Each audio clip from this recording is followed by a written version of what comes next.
Hey friends, my name's Lisa if we haven't met, and if we have, welcome back to my pottery studio. I am so glad you're here today. I am super excited to be in the studio. But first things first, I want to know, what do you guys think of my t-shirt? Huh? I made it myself. I don't have any friends in real life. I mean, I have friends in real life, but I don't have any friends in real life that would understand why I think this shirt is so cool. So if you get it, leave me a comment below. If you don't worry about it. We can still be friends. It's just like the most important concept in ceramics, but we'll explain it on another video. It's all good. Let's get started. I've got a lot to do in the studio today. We have some throwing to do. We've got some glazing to do. I want to follow up and answer some questions I got on the last video about doing the dragonfly design. So we're gonna come back to that a little bit. And yeah, it's gonna be a fun time. So come along, hang out, let's get going.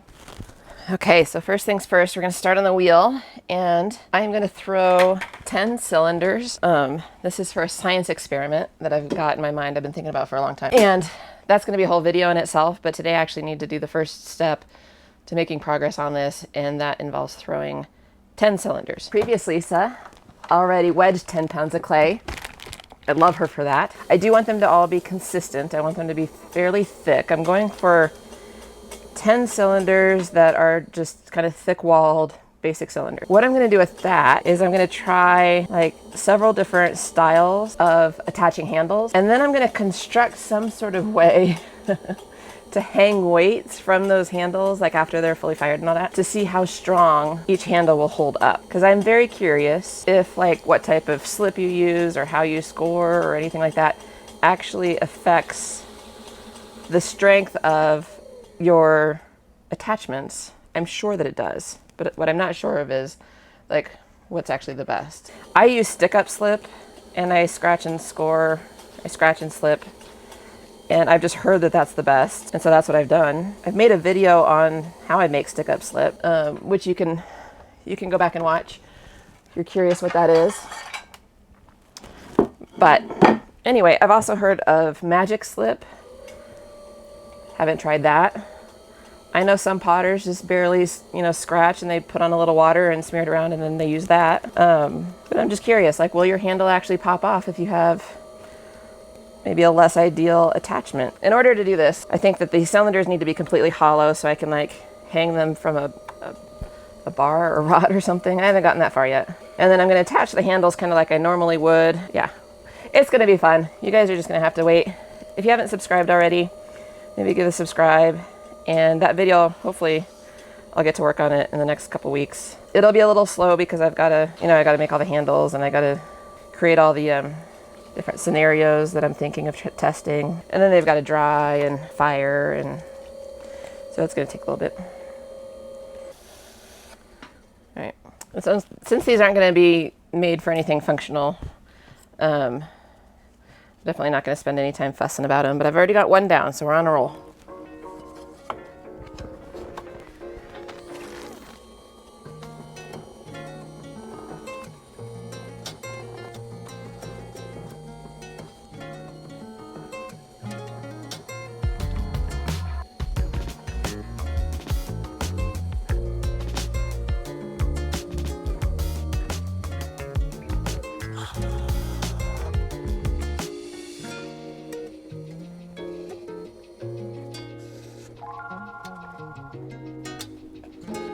All right, 2. We're on a roll. So I was in Serbia last week, if you can believe that. I was there for work. I work for a pretty large global organization, but the business unit that I work in, we have an office here in northern Colorado where I'm at, and then one in Novi Sad. So we have people that go over there pretty regularly, and we have folks from Serbia that come over and work with us. But this is the first time I actually got to go, and it's a great place. I mean, it might not be like a destination vacation spot, but I was really grateful to get to go experience it. One funny thing in Serbia, so when you're at a restaurant and you ask for water, they look at you and they go, gas or no gas? And I was like, funny question. I don't think I want the gas. Later realized they're asking if you want carbonated water or regular water, and that made a lot more sense. I guess when you order water, you're always getting bottled water, so you can get it carbonated or uncarbonated. But by the end of the week, I was like, give me all the gas. I love the gas. It made me wonder, though, about our Serbian friends when they come over to the States, if they've ever gotten funny looks, like going into a restaurant in America and asking for water with gas. Oh, boy. If you happen to be in Serbia or from Serbia, Hvala, thank you. Glad you're here. I had to fly through Frankfurt. Do not recommend flying through Frankfurt if you can avoid that. But from Denver to Frankfurt on the way out, it was like 8 hours. On the way back, it was like 10 something. Boy. Definitely a good trip, though. I learned a lot from my colleagues over there. They're very accommodating, very kind.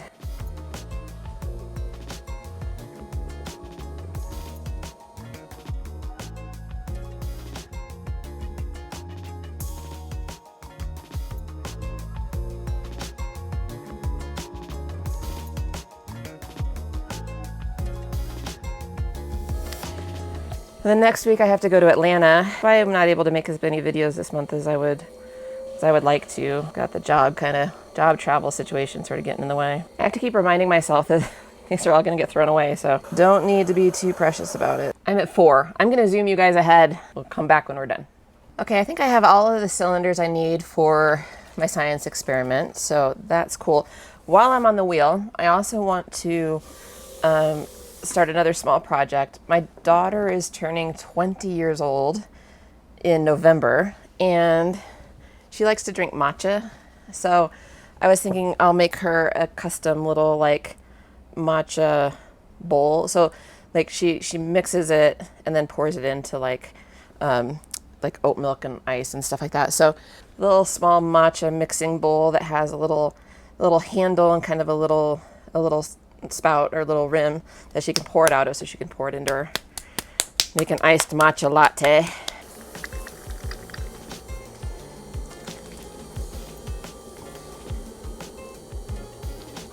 Cylinder, and then I'm thinking have it like kind of curve up a little bit, like come in like this, you know, so that as you're mixing it, it stays contained.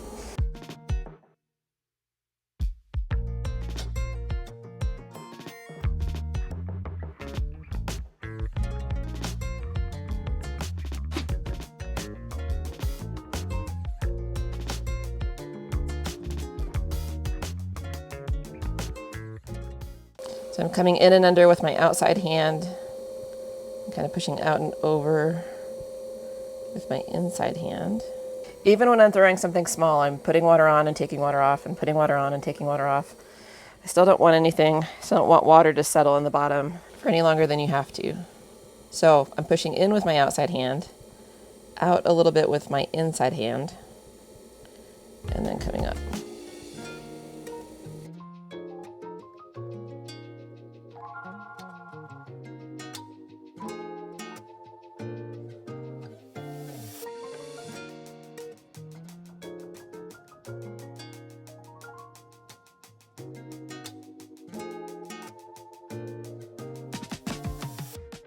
I kind of like the shape, the profile of this little black rib, so I'm going to use that on the inside to kind of guide the shape of my bowl here.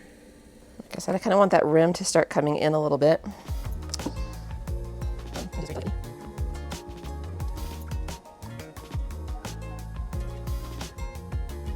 Just sort of getting it to lay over my inside finger a little bit there. And now I just want to round it out. You can see it's kind of like more of a cone right now. So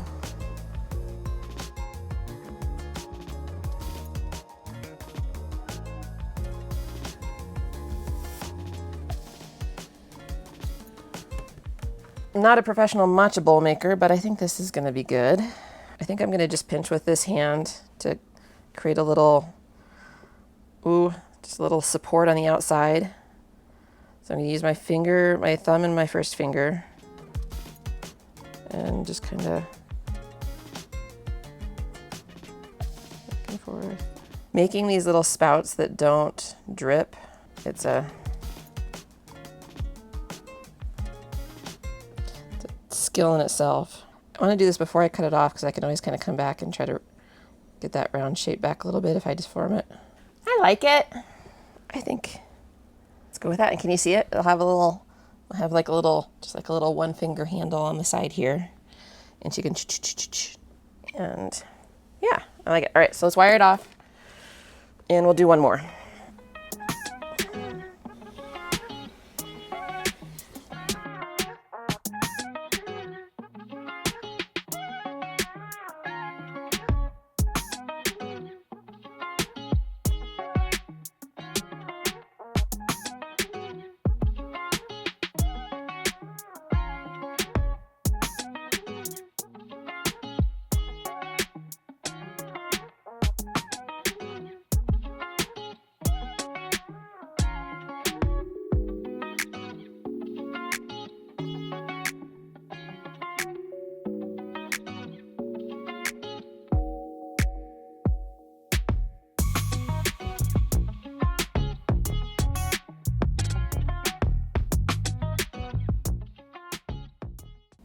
It's like a little, like a pancake batter bowl.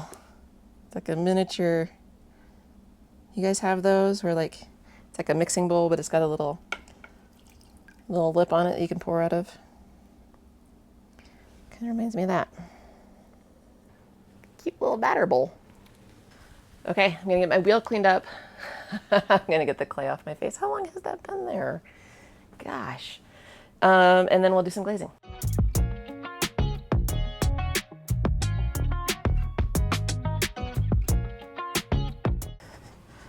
All right, I've cleaned up, I've had some lunch, and I'm ready to do a little bit of glazing. So, in the last video, when I did the dragonfly mug, I got a lot of questions about, I mentioned that I put a rim, I put wax on the rim of my mugs, and then I glaze the inside of the mug, and then I give it a day, and then I do all the surface design on another day. So, but I didn't really show that process, and I think there was a little bit of confusion on what I was saying. So I'm going to do a mug from the very beginning.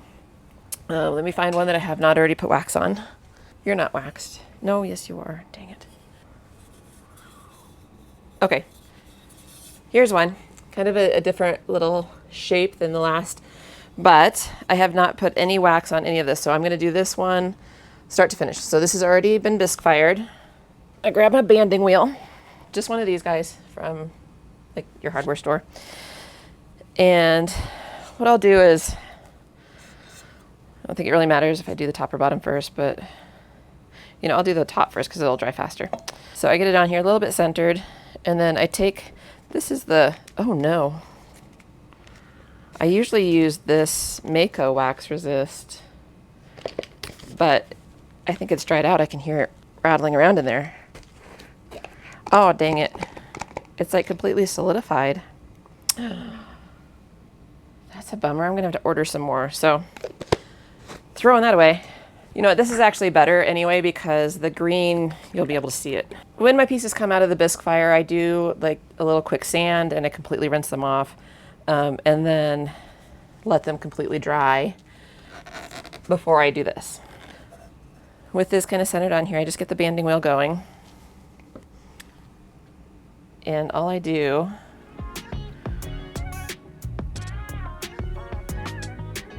is just gently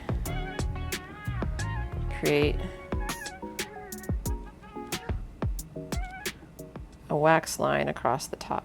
And this does mean that everywhere you see the green, there will not be glaze. It doesn't come off. It fires out in the kiln. And what will be left is that raw clay on the rim.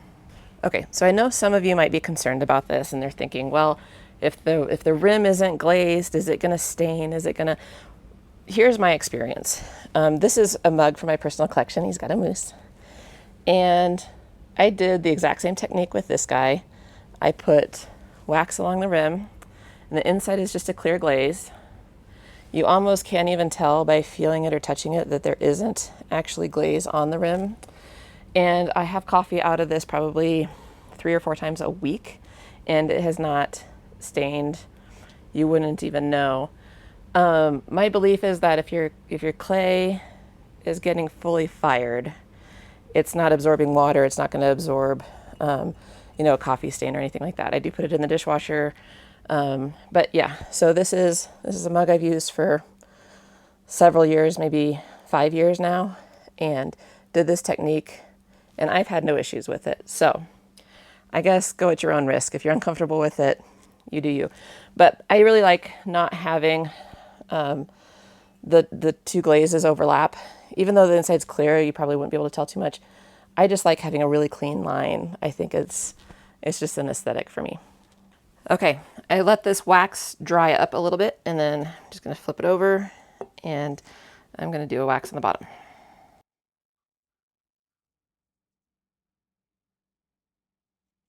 Okay, so since this is still gonna dry, it's gonna take a little bit longer to dry, I'm gonna pop over to another mug that's already been waxed, and we're gonna glaze that guy. I'm gonna glaze the inside of this. I'm thinking a blue color. I have a new decal that I'm gonna test, and it's a bear, and I was thinking about doing a blue bear because at the Denver Convention Center, it's like a 2-story outdoor sculpture of a blue bear, like looking in through the windows and stuff. And so I was kind of inspired by that. I like to do a lot of designs and things that are kind of Colorado inspired because that's where I'm from. But what I'm gonna do is glaze the inside blue because I'm gonna make the bear blue, and I think it's gonna tie together really cool. So I'm mixing up some of my blue glaze. I'm gonna pour it in and pour it out to glaze the inside, and then I'm gonna let it dry for a day. And then I use an immersion blender to mix up my glazes. It's a little loud, but it does the best job, I think.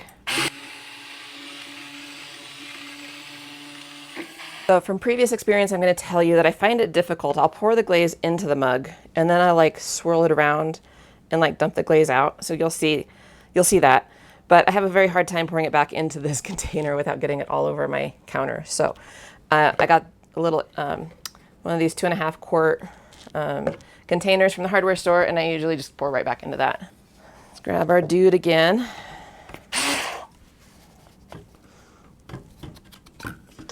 Right.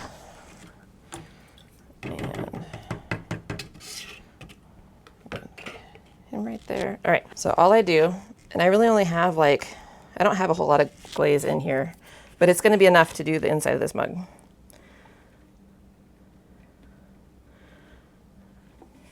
Now, what I'm gonna do is just roll it around, kind of thinking about how long the glaze is sitting in there, so I don't wanna go over, too many seconds here, but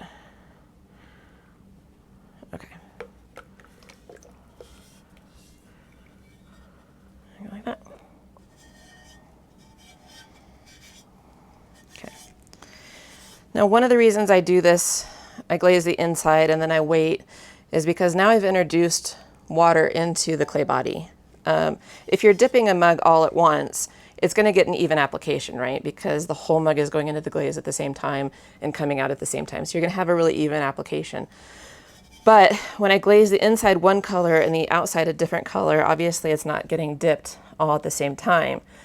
So that means that the outside might not absorb as well because the clay body is already holding on to some moisture from the glaze that we put on the inside. That, and also I'm introducing moisture when I'm wiping off the rim and cleaning it up from this side. So for all those reasons, I will often just pour all the glaze on the inside of my mugs on one day, wait, let them dry out, then do the rest of the glaze on the outside. I think it's also a nice way to kind of break up glaze day because, I don't know, I actually enjoy glazing. I enjoy taking my time with it, and I feel like the slower I go, the more methodical I am with glazes, the least failure I find. And ceramics is an art of high failure in general. So anyway, for those of you that were asking, that is what I do. The other thing I wanted to do today is test a new transfer tape. I had a transfer paper that I loved, and I went and ordered more of it on Amazon, and when it showed up, it was totally different than what it used to be. It was just like what you would buy at the craft store. And what I was really enjoying about the one that I found before is that it's more like a masking tape. So instead of like a clear glossy, I don't know, plastic, it was more like a masking tape kind of matte feel. And so when you would apply it onto something that was like curved, it would fold a little bit better, and it would anyway, and it adhered great, but I can't find it on Amazon again. So super bummed, but I ordered this. This is, it's called Tape Man Blue, and it kind of looks like it might be like what I want. So we're gonna give that a test. So let's try it, we'll see. Go ahead and weed my new design. We'll test it with the bear, right? We'll see what happens.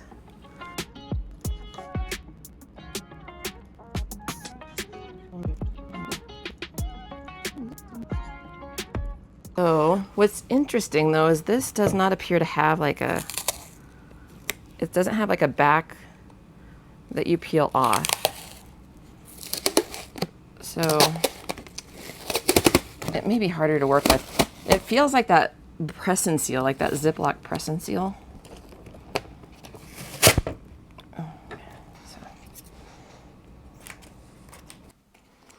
I think that this is going to tend to like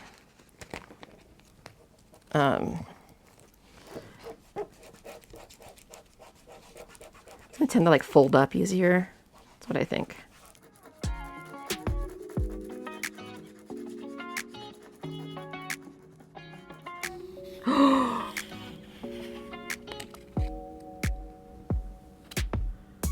Oh my God.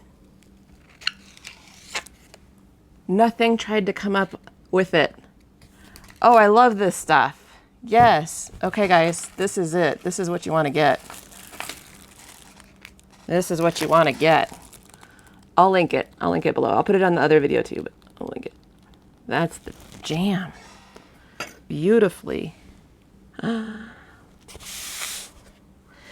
Now I hope it's not too sticky so that when I peel it off of the mug, it doesn't then take the design with it. So I guess maybe I'm prematurely too excited.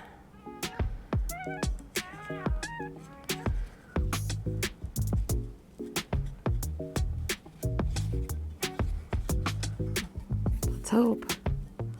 Let's hope now it peels away.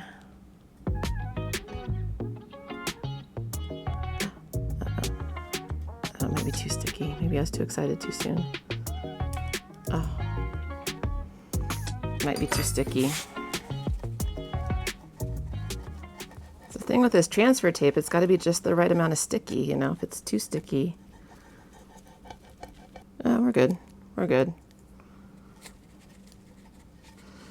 Kind of just really got to fold it back when you're peeling. I don't know if that makes sense, but.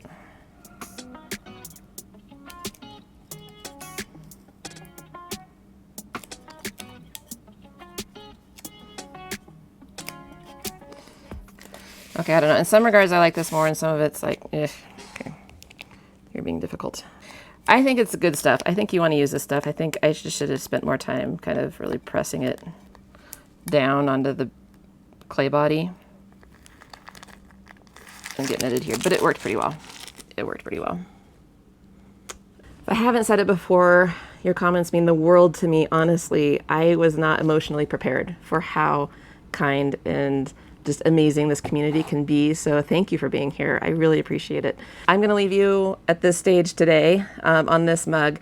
If you didn't see the last video where I showed the process of doing the whole stencil and the stained glass design of the dragonfly, I will link that here. You can go take a look at it. And in an upcoming video, we can look forward to seeing Mr. Bear here come out. But thank you so much for being here. You guys are the best. We'll see you on the next one.